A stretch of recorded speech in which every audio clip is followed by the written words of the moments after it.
पूर्व कैबिनेट मंत्री और कांग्रेस के दिग्गज नेता कांतिलाल भूरिया इस वक्त हमारे बीच में उपस्थित थे और उनके बेटे यूथ कांग्रेस के प्रदेश अध्यक्ष विक्रांत भूरिया ने इस बार कुछ कमाल करके दिखाया है। 11.5 से 12,000 की लीड झाबुआ विधानसभा में किस तरह से देखते हैं?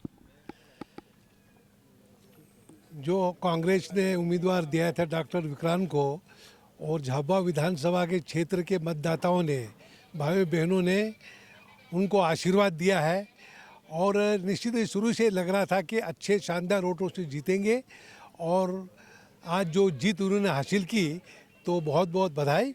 और मतदाताओं ने जो उनको आशीर्वाद दिया है तो उनका भी बहुत बहुत आभार हम व्यक्त करते हैं, क्योंकि हर तरह से सेवा में डॉक्टर विक्रांत आगे रहता था और लोगों की सुख दुख में हमेशा साथ रहता था।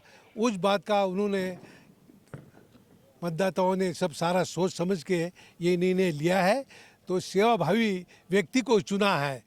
इसलिए हम बहुत बहुत बधाई देते हैं, जनता को भी शुभकामनाएं देते हैं। अच्छा, मतगणना स्थल पे काफ़ी लेट आप पहुंचे, क्या फटाके मिठाइयाँ खरीद रहे थे? आपको विश्वास था कि जीत रहे हैं विक्रांत? नहीं, हमने कहा जब तक मतगणना चले है तब तक अपन बीच में क्या, जब जो बैठे अंदर है वो तो है ही। अब घर पे जश्न का माहौल? हाँ हाँ, नहीं काफ़ी लोग थे। जब बाहर देखो, बाहर वही तो हमारे उधर ही थे सब। हम लोग सब साथ में आके फिर गेट पे उनको छोड़ के मैं आया। भाई हम लेके आते हैं, जब वहाँ पे फिर काउंटिंग एक आखिरी राउंड चल रहा शायद, तो वो कंप्लीट होते ही वो बाहर आएगा तो लेके आएंगे, तो सबसे मिलवाएंगे और सबको धन्यवाद देंगे। मैंने कहा। अंतिम सवाल, मध्य प्रदेश में कांग्रेस का जादू नहीं चल पाया, जबकि आप चेयरमैन थे कांग्रेस कमेटी में, जो चुनाव प्रबंधन समिति में। भाई ऐसा है कि भारतीय जनता पार्टी ने पैसों का खेल है ये।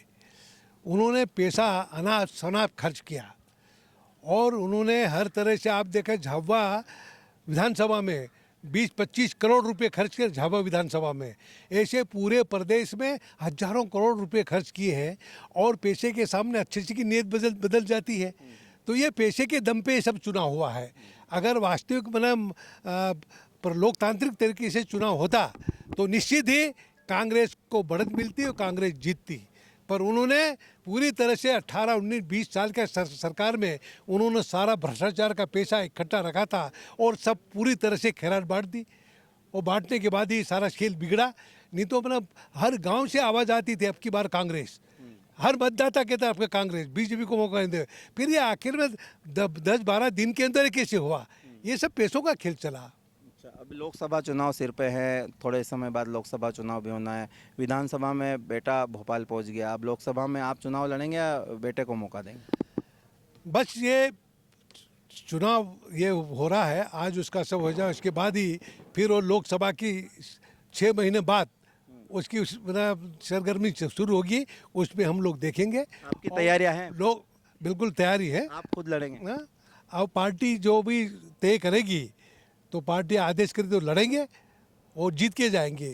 बिल्कुल, जो है कांतिलाल भूरिया जी का कहना है कि यदि पार्टी आदेश करेगी तो लोकसभा चुनाव वो जीत के और कहीं ना कहीं लोकसभा में वो परचम फहराने की कोशिश करेंगे रतलाम और अलीराजपुर का। अब नई अपडेट के साथ में हालांकि फाइनलाइज नहीं हुआ है कि कहां से कितने वोट से कौन कौन जीता, बैलेट पेपर की गिनती होना बाकी है। SMS न्यूज़ के साथ आप बने रहे। नीलेश भानपुरिया कैमरा पर्सन मयंक भावसार के साथ SMS न्यूज़ के लिए झाबुआ।